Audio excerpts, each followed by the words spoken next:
अस्सलाम वालेकुम dear students. उम्मीद है आप सब खैरियत से होंगे। आज हमने यूनिट नंबर 3 उसकी एक्सरसाइज 3.2 सॉल्व करनी है। और इस एक्सरसाइज में हमने मैट्रिक्स की टाइप्स और उसकी एग्जांपल्स लेके हमने कुछ एक्सरसाइज के क्वेश्चन सॉल्व करने हैं। तो मेन हमारे पास मैट्रिक्स की टाइप्स आती हैं। हमने लास्ट लेक्चर में मैट्रिक्स को पढ़ा था। मैट्रिक्स हमारे पास क्या होता है, ये हमारे पास एक अरेंजमेंट होती है स्क्वायर ब्रैकेट्स के अंदर। नंबर्स की अरेंजमेंट को हम कहते हैं, इस तरह की कोई भी अरेंजमेंट आप कर सकते हैं तो उसकी अरेंजमेंट को हम कहते हैं वो मैट्रिक्स है। स्क्वायर ब्रैकेट्स लगा के हम उसमें नंबर्स को रेक्टेंगुलर या फिर किसी भी शेप में हम उसको अरेंज कर सकते हैं। तो अब उस अरेंजमेंट में जो है ना हमारे पास कुछ टाइप्स आ जाती हैं। कल हमने मैट्रिक्स के इक्वल भी पढ़ा था कि दो मैट्रिक्स इक्वल कब होते हैं, उसकी कंडीशन पढ़ी थी। फिर हमने उसका ऑर्डर भी पढ़ा था मैट्रिक्स का। उसके अलावा ये चीज़ें देख के आज हमने क्या करना है, इसकी टाइप्स पे आ जाते हैं। मैंने यहाँ पे बहुत ही सिंपल सिंपल और वन लाइन उनकी एमसीक्यूज लिखा है, जिसमें जो है ना बिल्कुल की कंसेप्ट है उनके डेफिनेशन का। तो वो हम देखते जाते हैं और ये बिल्कुल एग्जैक्ट डेफिनेशन नहीं है, ये मेन कंसेप्ट्स हैं। और ये याद रख के आपको जो है ना मैट्रिक की पूरी डेफिनेशन तकरीबन याद हो जाएगी। प्रॉपर डेफिनेशन आपकी बुक में लिखी हुई है एक्सरसाइज से ठीक पहले, तो आप वहाँ से कर सकते हैं। यहाँ पे सबसे पहले हमारे पास आ जाता है रो मैट्रिक्स। रो मैट्रिक्स कौन सा होता है? Matrix having only one row. ऐसा मैट्रिक्स जिसमें सिर्फ एक रो होगी, जैसे ये 5 7 8 की एक रो बनी हुई है, तो इस मैट्रिक्स को हम क्या बोलेंगे? रो मैट्रिक्स बोलेंगे, जिसमें सिर्फ एक रो होगी। ठीक है। इसी तरह से कॉलम मैट्रिक्स क्या होगा? A matrix having only one column, जिसमें हमारे पास कॉलम क्या होगा? वो वन होगा, एक कॉलम होगा। मतलब एक रो होगी तो रो मैट्रिक्स, एक कॉलम होगा तो कॉलम मैट्रिक्स। जैसे यहाँ पे इन्होंने इस मैट्रिक्स को राइट किया हुआ है। उसके बाद आ जाता है नंबर 3 पे स्क्वायर मैट्रिक्स। तो स्क्वायर मैट्रिक्स जिसमें रोज और कॉलम इक्वल होते हैं, मतलब अगर दो रोज हैं, ठीक है, तो 2 बाई 2 आ जाएगा। इसी तरह से 1 बाई 1 भी है, या फिर 3 बाई 3। ये सारे ऑर्डर ऑफ मैट्रिक्स हैं, तो जिसमें ये कोई भी आ जाए तो वो स्क्वायर मैट्रिक्स होता है, जिसमें आपके पास रोज और कॉलम क्या होते हैं? सेम होते हैं। जैसे ये एग्जांपल 2 में 2 बाई 2 का मैट्रिक्स लिखा हुआ है, इसमें नंबर ऑफ रोज और नंबर ऑफ कॉलम सेम है, दो रोज हैं और दो कॉलम्स हैं। मैं आपको बताया था कि जो हॉरिजॉन्टल लाइन होती है ये हमारे पास रोज होती हैं, और जो वर्टिकल लाइन होती है ये कॉलम्स होते हैं। इसी तरह से रेक्टेंगुलर मैट्रिक्स आ जाता है। रेक्टेंगुलर मैट्रिक्स क्या होता है? जिसमें rows do not equal to column, rows और कॉलम इक्वल नहीं होते, मतलब या रोज ज़्यादा होंगी या कॉलम्स ज़्यादा होंगे। तो इस तरह के मैट्रिक्स को हम बोलते हैं रेक्टेंगुलर मैट्रिक्स। जैसे ये वाला है, इसमें आपके पास रो 1, रो 2 और रो 3। इसमें 3 रोज हैं तो ये बन जाएगा 3 बाय 2 कॉलम हैं तो 3 बाय 2। ये हमारे पास इस मैट्रिक्स आ जाएगा। इसके बाद पांचवें में हमारे पास है नल या ज़ीरो मैट्रिक्स। तो एवरी एलिमेंट इज ज़ीरो, एक ऐसा है सेट जिसमें सारे एलिमेंट क्या होंगे? Zero zero. इस तरह से हर एंट्री हमारी क्या होगी? ज़ीरो होगी। ठीक है, तो इसको हम बोलते हैं नल मैट्रिक्स। तो इसको हम रिप्रेजेंट करते हैं ओ से। इट इज़ रिप्रेजेंटेड बाय ओ। इसकी सिंबल क्या है? स्पेशल एक ख़ास सिंबल है हमारे पास। किसके लिए? नल मैट्रिक्स के लिए या ज़ीरो मैट्रिक्स के लिए। उसको हम ओ से रिप्रेजेंट करते हैं, मतलब ज़ीरो से ही रिप्रेजेंट करते हैं आप इसको। तो ये ज़ीरो ज़ीरो, इसमें सारी एंट्रीज हमारी ज़ीरो आ जाएंगी। ये इस तरह से कोई भी हमारे पास ऐसे करके लिखा हुआ हो सकता है, या ऐसे करके आपके पास लिखा हुआ हो सकता है। तो कुछ भी लिखा हुआ होगा, सारी एंट्रीज इसमें क्या होंगी? ज़ीरो ज़ीरो होंगी। ठीक है, तो ये सारे नल मैट्रिक्स हैं। इसके बाद आ जाता है डायगोनल मैट्रिक्स। तो non diagonal elements are zero, at least one diagonal element is not equal to zero. ठीक है। अब डायगोनल मैट्रिक्स की पहली कंडीशन है कि ये हमारे पास स्क्वायर मैट्रिक्स होना चाहिए। ठीक है, एक कंडीशन क्या है कि ये क्या होना चाहिए? स्क्वायर मैट्रिक्स, जिसमें रोज और कॉलम क्या हो? इक्वल हो। अब उसके बाद हम यहाँ पे मैट्रिक्स बनाते हैं, और यहाँ पे मैं क्या करता हूँ, यहाँ पे मैं ये डैशेज लगा देता हूँ। अब इस डैशेज में ये जो हमारे पास क्रॉस में ये वाले जो एंट्रीज हैं, इनको हम बोलते हैं डायगोनल एंट्रीज। ठीक है, ये डायगोनल एंट्रीज हैं, मतलब इन पे जो नंबर लिखा हुआ होगा वो क्या होगा? वो हमारे पास डायगोनल एंट्री होगी। तो वो कहता है कि नॉन डायगोनल जो है ना, वहाँ पे आपके पास ज़ीरो होना चाहिए। तो हम ये जो हमारे पास नॉन डायगोनल हैं, यहाँ पे तो हम ज़ीरो लगा देते हैं, मतलब इधर भी ज़ीरो और इधर भी ज़ीरो। तो ये तो मस्ट कंडीशन है कि ये अल्टरनेट जो एलिमेंट्स हैं यहाँ पे ज़ीरो होना चाहिए, नॉन डायगनल एलिमेंट ज़ीरो, और जो डायगनल एलिमेंट्स हैं उनमें कम से कम एक जो है वो नॉन ज़ीरो होना चाहिए। मतलब ये कि अगर मैं यहाँ पे एक मैट्रिक्स बनाऊँ और यहाँ ज़ीरो लगा दूँ, यहाँ ज़ीरो, यहाँ पे वन लगा दूँ और यहाँ पे भी ज़ीरो लगा दूँ, तो ये मेरे पास डायगनल मैट्रिक्स बन जाएगा। या फिर मैं यहाँ पे टू लिख देता हूँ, यहाँ पे वन और ये दो ज़ीरो लगा देता हूँ, तो ये भी डायगनल मैट्रिक्स है, क्योंकि दोनों हमने नॉन ज़ीरो कर दिए। उसने कहा एटलीस्ट वन होना चाहिए, हमने दोनों कर दिए। अगर मैं इसको ऐसे कर देता हूँ ज़ीरो, यहाँ भी ज़ीरो, यहाँ भी ज़ीरो और यहाँ पे मैं माइनस वन लगा देता हूँ, तो ये भी डायगनल मैट्रिक्स ही होगा। क्यों? क्योंकि इसमें आप देखो तो कंडीशन पूरी हो रही है, आपकी नॉन डायगनल ज़ीरो है और जो मेन डायगनल है उसमें एक आपके पास नॉन ज़ीरो एलिमेंट है। ठीक है, तो अगर आप सारे ही ज़ीरो कर दोगे, मतलब इस तरह से ज़ीरो ज़ीरो ज़ीरो ज़ीरो, तो फिर ये तो नल मैट्रिक्स बन जाएगा खाली वाला। तो इस वजह से हम इसको, ये आप डायगनल मैट्रिक्स, आपको उम्मीद है समझ आ गया होगा। स्क्वायर मैट्रिक्स होना चाहिए, डायगनल एंट्रीज और नॉन डायगनल एंट्रीज का ख्याल रखना है। और यहाँ पे लिख दिया है कि नॉन डायगनल पे ज़ीरो और जो डायगनल है उसमें कम से कम एक एलिमेंट जो है ना वो नॉन ज़ीरो होना चाहिए। देन हमारे पास आ जाए स्केलर मैट्रिक्स। इसकी कंडीशन क्या है कि इसके लिए मैट्रिक्स आपका क्या होना चाहिए, वो डायगनल होना चाहिए। ठीक है, डायगनल मतलब सॉरी, इसमें भी आपके पास वही हो, क्या कहते हैं इसको, स्क्वायर मैट्रिक्स। कंडीशन इसकी भी यही है कि आपके पास मैट्रिक्स क्या होना चाहिए, स्क्वायर होना चाहिए। देन आप क्या करेंगे, diagonal entries are equal and non zero. तो जो डायगनल एंट्रीज हैं हमारे पास, ये वाली दो, ठीक है, ये वाली क्या होनी चाहिए, ये सेम होनी चाहिए। मतलब ये डायगनल एंट्री मैट्रिक्स से ही आगे है कि इसमें यहाँ पे ज़ीरो ज़ीरो तो फिक्स है, ये ज़ीरो ज़ीरो फिक्स रहेगा, लेकिन यहाँ पे जो है ना आपके पास सेम एलिमेंट्स होने चाहिए और ज़ीरो नहीं होना चाहिए। ठीक है, ज़ीरो के अलावा कोई भी एलिमेंट लगा सकते हैं, जैसे यहाँ पे मैं टू और टू लगा देता हूँ। ठीक है, इधर इन्होंने एग्जांपल में ये फाइव और फाइव लिखा हुआ है। ठीक है, तो ये हमारे पास क्या है, ये स्केलर मैट्रिक्स है। ठीक है, तो इस तरह से ये स्केलर मैट्रिक्स भी आपके पास सिंपल इजी वे में आ जाता है। स्केलर और डायगनल में आपने फ़र्क समझ लिया।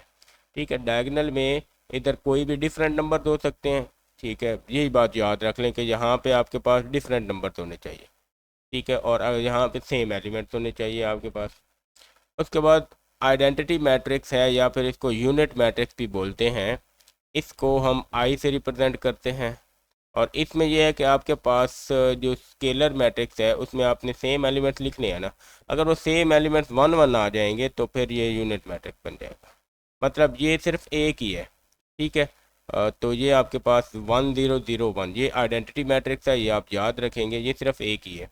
और ये आपके पास टू बाई टू का आइडेंटिटी मैट्रिक्स है। ठीक है, और आपके पास जहाँ पे अगर थ्री बाई थ्री का होगा तो इस तरह से लिखेंगे, one zero zero zero one zero zero zero one. ये हमारे पास क्या है, ये भी आइडेंटिटी मैट्रिक्स है, लेकिन ये क्या है, थ्री बाई थ्री का, इसमें तीन रोज और तीन कॉलम्स हैं। तो इस तरह से ये हमारे पास आ जाता है आइडेंटिटी मैट्रिक्स। अब इस मैट्रिक्स की जो है ना ख़ास बात ये है कि ये एक ही है, इसके अलावा कोई और नहीं है। मतलब आपको क्या करना है, डायगोनल एंट्रीज को आपने क्या कर देना है, वन से रिप्लेस करना है। यहाँ पे आपके पास कोई भी इक्वल नंबर हो सकते हैं, और अगर वो इक्वल नंबर आपने वन वन कर दिया तो फिर वो बन जाएगा आइडेंटिटी मैट्रिक्स। तो ये तीनों मैट्रिक्स आपस में एक दूसरे से बहुत ही क्लोज और मिलते जुलते हैं, तो इस वजह से इनका जो है ना वो ध्यान से इनसे चूज करना है। उसके बाद नंबर 9 है transpose of a matrix. Transpose of a matrix क्या होता है, इंटरचेंजिंग रोज इनटू कॉलम्स। ट्रांसपोज को हम कोई भी मैट्रिक्स है, जैसे ए है तो इसके ऊपर छोटे से स्मॉल टी से हम रिप्रेजेंट करते हैं, जिसका मतलब होता है कि ट्रांसपोज। अब ट्रांसपोज में क्या करना है, आपने रोज को कॉलम में चेंज कर देना है, या फिर कॉलम को रोज में।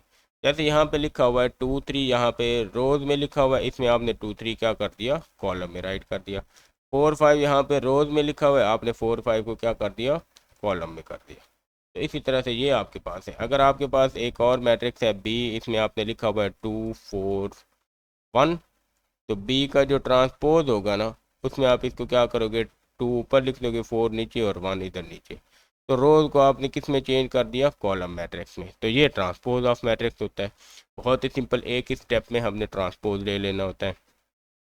फिर आ जाता है negative of matrix. Changing science of elements, इसको आप माइनस ऑफ ए से रिप्रेजेंट करते हो, मतलब नेगेटिव साइन लगा देते हो।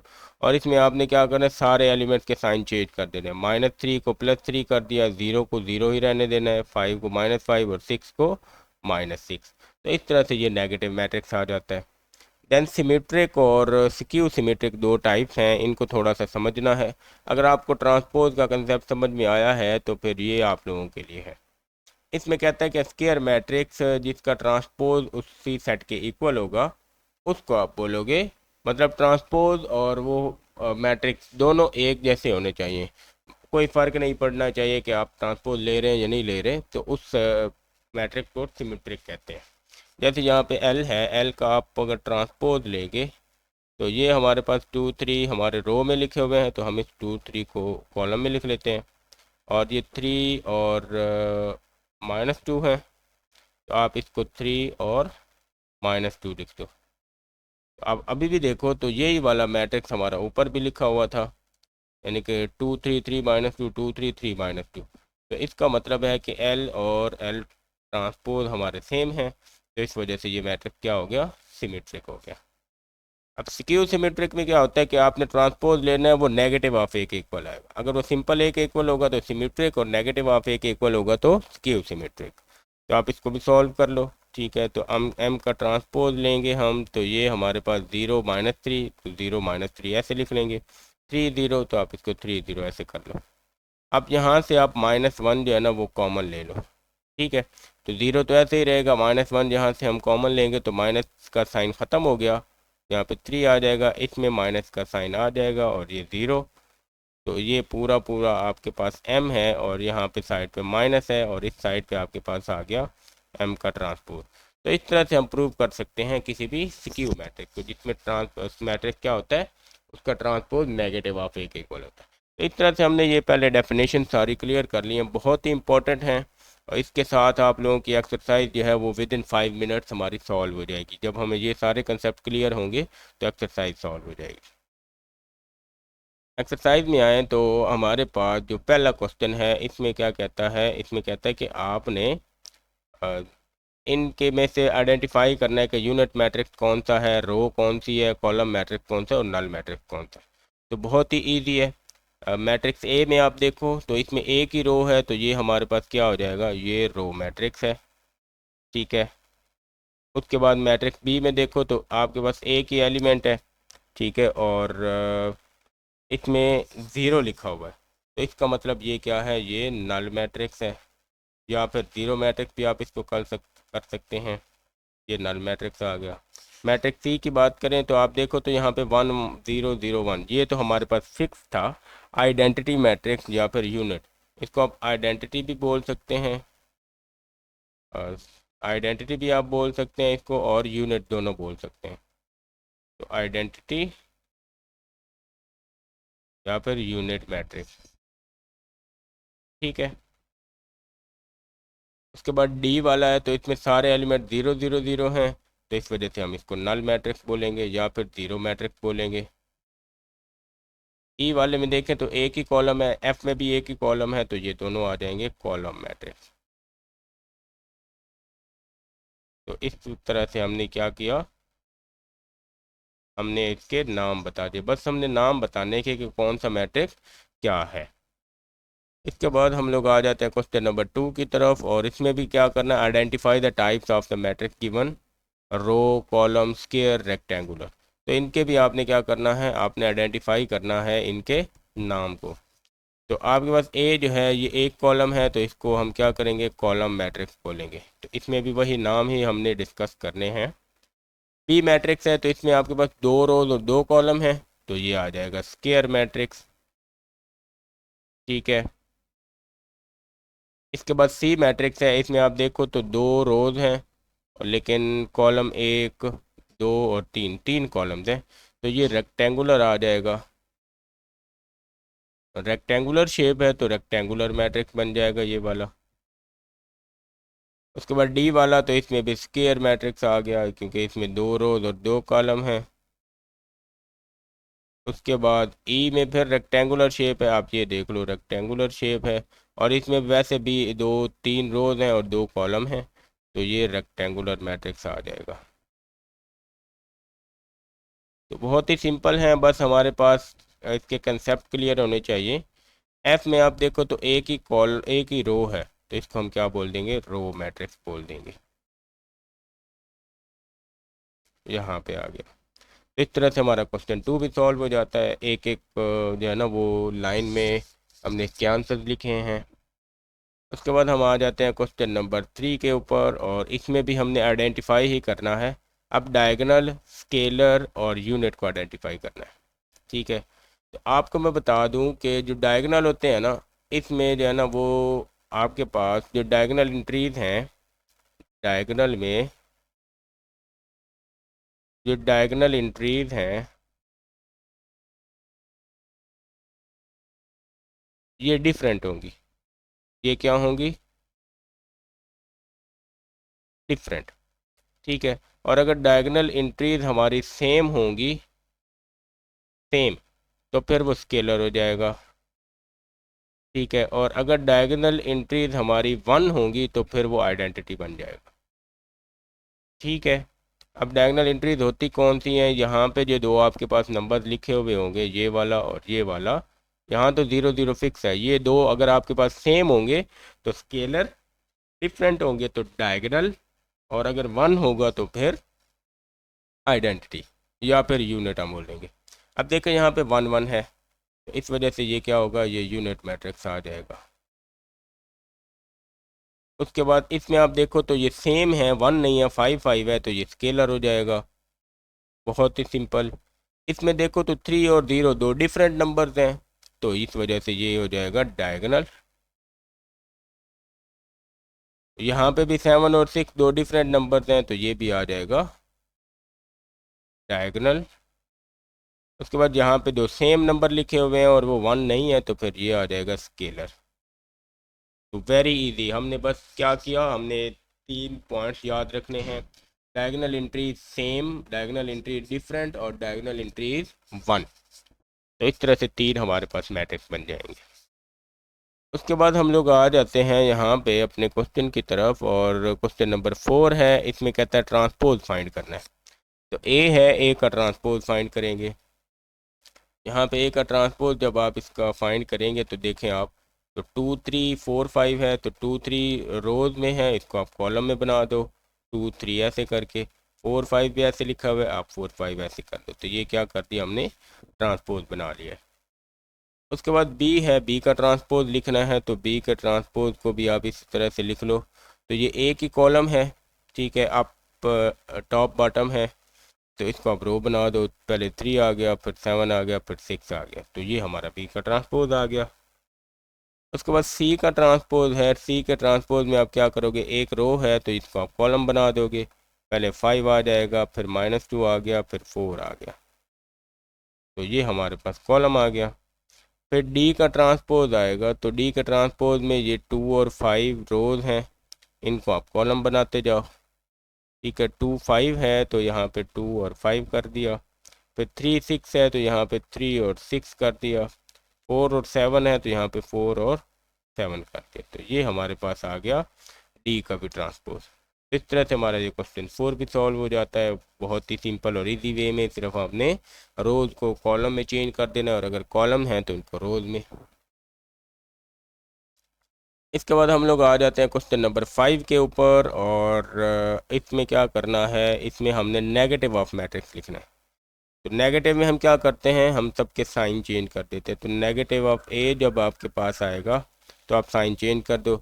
-3 है, +3 कर दो, 0 को 0 रहने देंगे, 5 को -5 और 6 को -6 कर देंगे। तो इस तरह से ये हमारे पास नेगेटिव ऑफ मैट्रिक्स भी आ जाएगा। दूसरे नंबर पे नेगेटिव ऑफ बी है, तो नेगेटिव ऑफ बी में आप क्या करोगे, आप इधर भी साइन चेंज कर दोगे। -3 +3 हो जाएगा, 3 वाला -3 हो गया, -2 को हम 2 कर देंगे, और इस 2 को -2 कर देंगे। तो इस तरह से हमारे पास बी का भी नेगेटिव आ गया। देन सी का फाइंड करना है, तो -c हम लिखेंगे, तो ये हमारे पास आ गया। -9 को 9 कर देना है, 1 को -1, उसके बाद फिर 1 को -1 और -7 को +7 कर देना। तो ये हमारे पास इस तरह से ये भी सॉल्व हो गया। तो नेगेटिव ऑफ मैट्रिक्स भी बहुत ही ईजी था हमारे पास, जिसको हमने सॉल्व कर लिया। इस तरह से क्वेश्चन नंबर 5 भी सॉल्व हो जाता है। देन हम आते हैं क्वेश्चन नंबर 6 की तरफ। और इसमें क्या करना है, इसमें आपके पास ए और बी दो मैट्रिक्स हैं और वेरीफाई करना है कि ए का ट्रांसपोज फिर उसका ट्रांसपोज वो ए के इक्वल है। तो आप इसमें क्या करो, लेफ्ट हैंड साइड से स्टार्ट करो। पहले आप ए का ट्रांसपोज ले लो।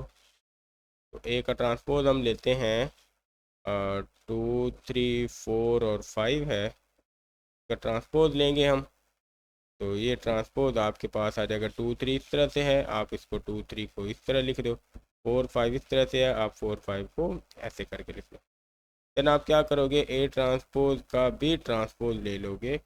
तो अगेन आपके पास 2, 4 ऐसे लिखा हुआ है, तो आप 2, 4 के ऐसे लिख दो। ये भी 3, 5 है, तो आप 3, 5 को ऐसे लिख दो। और ये वापस आपके पास ए के इक्वल है, मतलब ये दोबारा हमारी कौन सी आ जाएगी, ये राइट हैंड साइड बन गई है। और इस तरह से हमारा ये प्रूव हो जाता है। क्या करना है, ट्रांसपोज का मतलब होता है एक तरह से आपने उस मैट्रिक्स को फ्लिप करना है। तो आप जब एक कॉइन है उसको आप फ्लिप करते हो, एक दफ़ा फ्लिप करते हो तो फिर उसकी दूसरी साइड आ जाती है, फिर उसको आप दूसरी साइड पे फिर फ्लिप करते हो तो फिर वही साइड आ जाती है। तो ये ऐसे ही है कि हम ट्रांसपोज ले रहे हैं। अब बी वाले को भी सॉल्व करना है, तो पहले हम क्या करते हैं, बी का ट्रांसपोज ले लेते हैं। तो 7 और 6 ऐसे लिखे हुए हैं, तो हम 7 और 6 को ऐसे राइट करेंगे। फिर 5 और 8 लिखा हुआ है, आप 5 और 8 को भी ऊपर नीचे करके राइट कर दोगे। तो ये हमारे पास ट्रांसपोज आ गया। अब क्या करना है, हमने ट्रांसपोज का फिर ट्रांसपोज लेना है। तो फिर आप क्या करोगे, अब 7 और 5 ऐसे हैं, तो आप 7 और 5 ऐसे कर दो। 6 और 8 ऐसे हैं, तो आप 6 और 8 कर दो। ठीक है, तो फिर ये वापस से आपके पास क्या मैट्रिक्स बन गया, बी मैट्रिक्स बन गया। और इस तरह से हमारा ये क्वेश्चन भी प्रूव हो जाता है। तो आप इसमें क्या कर दो, थोड़ा सा आप इसको लेंथी बना सकते हो। आप पहले बी सेट लिखो, फिर लिखो टेकिंग ट्रांसपोज, और फिर उसको सॉल्व करो। फिर आप लिखो कि टेकिंग ट्रांसपोज अगेन। आप इसमें जो है ना ये वाली वर्डिंग यहाँ पे राइट कर सकते हैं। पहले तो आप क्या लिख सकते हो, टेकिंग ट्रांसपोज आकर के आप इसको सॉल्व कर सकते हो। फिर आप दूसरी दफ़ा जब लेगो तो आप लिखोगे टेकिंग ट्रांसपोज अगेन। तो दूसरी बार आप इस तरह से राइट करके अपने क्वेश्चन को थोड़ा सा जो है वो लेंथी बना सकते हो, मतलब उसमें एक दो स्टेप या फिर उसको खूबसूरत बना सकते हो। इसके बाद क्वेश्चन नंबर 7 है, और उसमें कहता है कि ये आपके पास 3 रोज और 3 कॉलम वाला मैट्रिक्स है, शो करें कि ये सिमेट्रिक है। अब सिमेट्रिक की डेफिनेशन हमने क्या पढ़ी है कि इसमें क्या होता है कि आप ट्रांसपोज लोगे वो मैट्रिक्स खुद आ जाएगा, मतलब A transpose is equal to A. ये हमारे पास है सिमेट्रिक। तो हम इसको अब देखते हैं, सिमेट्रिक प्रूव करते हैं। तो हम पहले क्या करते हैं, हम यहाँ पे एल मैट्रिक्स को राइट करते हैं। तो ये है 2, 3, 4, फिर आ जाएगा 3, -2 और 5, फिर आ जाएगा 4, 5 और 0। तो आप यहाँ पे लिख दो टेकिंग ट्रांसपोज। ठीक है, टेकिंग ट्रांसपोज। तो एल का यहाँ पे ट्रांसपोज आ जाएगा, और ट्रांसपोज में आप क्या करोगे, 2, 3 और 4 हमारे पास ये कॉलम में लिखा हुआ है। आप 2 रो में लिखा हुआ था, हमने इसको कॉलम में राइट कर लिया। फिर 3, 2, -2 और 5 है, तो आप 3, -2 और 5 इस तरह से राइट कर दो। फिर 4, 5 और 0 ऐसे करके लिखा हुआ है, तो 4 यहाँ पे, 5 यहाँ पे और 0 यहाँ पे। तो ये तो आपके पास दोबारा से क्या मैट्रिक्स बन गया। आप देख सकते हो कि ट्रांसपोज जब हमने इसका फाइंड किया तो ये दोबारा से मैट्रिक्स। एक स्टेप इसमें आप ये वाला भी ऐड कर सकते हो, मतलब आप इसको यहाँ पे ना जब आप ट्रांसपोज लिखोगे तो आप एल का ट्रांसपोज और ये मैट्रिक्स लगा के उसके ऊपर आप क्या कर दो, टी। यहाँ पे आप उसकी एंट्रीज लगा दो और उसको बार क्या लिख दो, टी। तो इसके बाद आप जो है ना इसका इस तरह से फाइंड कर सकते हो। ठीक है, तो ये मैट्रिक्स, तो यहाँ से आप देखो तो एल का ट्रांसपोज तो आपके पास वापस ये किसके आ गया, एल के। ठीक है, तो एल का ट्रांसपोज सॉरी यहाँ पे ये एल के इक्वल है। तो ये हमारे पास क्या हो जाता है, प्रूव हो गया। आप लिखोगे hence L is a symmetric matrix. हमारी बहुत ही इजी एक्सरसाइज थी जिसमें कोई भी मुश्किल कंसेप्ट नहीं था। जस्ट हमने मैट्रिक्स की टाइप उसको सॉल्व करना था और उसके बाद हमने अपने एक्सरसाइज के क्वेश्चन सिंपल हमारे चलते गए तो हम वो सॉल्व करते गए और हमारे पास ये क्वेश्चन क्या हो गया, सॉल्व हो गया। तो आज के लेक्चर में इतना काफ़ी है। अगर आपको ये पीडीएफ हैंड रिटन नोट्स में चाहिए तो आप लोग कमेंट करें, आप लोगों को पीडीएफ भी मिल जाएगी। चैनल को सब्सक्राइब कर लें, बेल आइकन भी प्रेस करें ताकि आपको सारे लेक्चर टाइम से मिलते रहें। आज के लिए इतना काफ़ी है, मिलते हैं अगले लेक्चर में, तब तक के लिए अल्लाह हाफिज़।